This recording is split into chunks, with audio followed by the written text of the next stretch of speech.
What if I told you Jesus came to abolish religion? What if I told you voting Republican really wasn't his mission?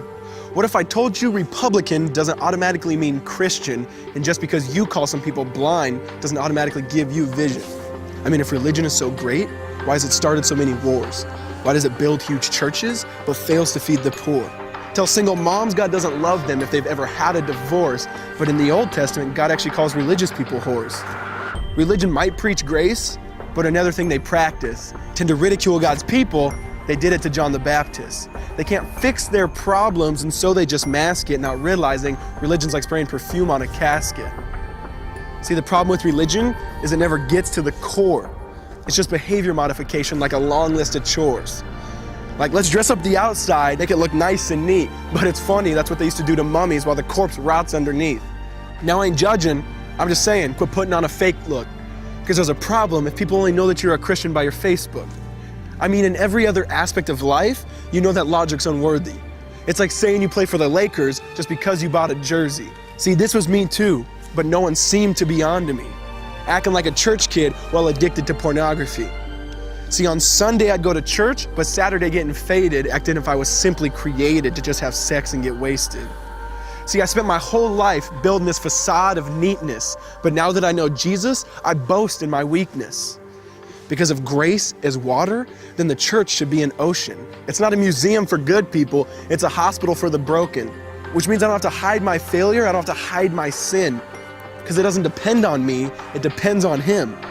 See, because when I was God's enemy, and certainly not a fan, He looked down and said, I want that man. Which is why Jesus hated religion, and for it He called them fools. Don't you see so much better than just following some rules? Now let me clarify. I love the church, I love the Bible, and yes, I believe in sin. But if Jesus came to your church, would they actually let Him in? See, remember He was called a glutton and a drunkard by religious men. But the Son of God never supports self-righteousness, not now, not then. Now back to the point, one thing is vital to mention.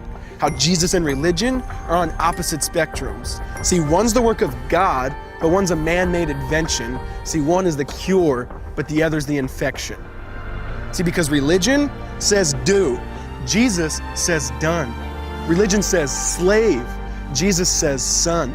Religion puts you in bondage, while Jesus sets you free. Religion makes you blind, but Jesus makes you see. And that's why religion and Jesus are two different clans. Religion is man searching for God. Christianity is God searching for man. Which is why salvation is freely mine, and forgiveness is my own. Not based on my merits, but Jesus' obedience alone. Because He took the crown of thorns and the blood dripped down His face. He took what we all deserved. I guess that's why you call it grace. And while being murdered, He yelled, Father, forgive them. They know not what they do. Because when He was dangling on that cross, He was thinking of you. And He absorbed all your sin and He buried it in the tomb, which is why I'm kneeling at the cross saying, come on, there's room. So for religion, no, I hate it. In fact, I literally resent it. Because when Jesus said, it is finished, I believe He meant it.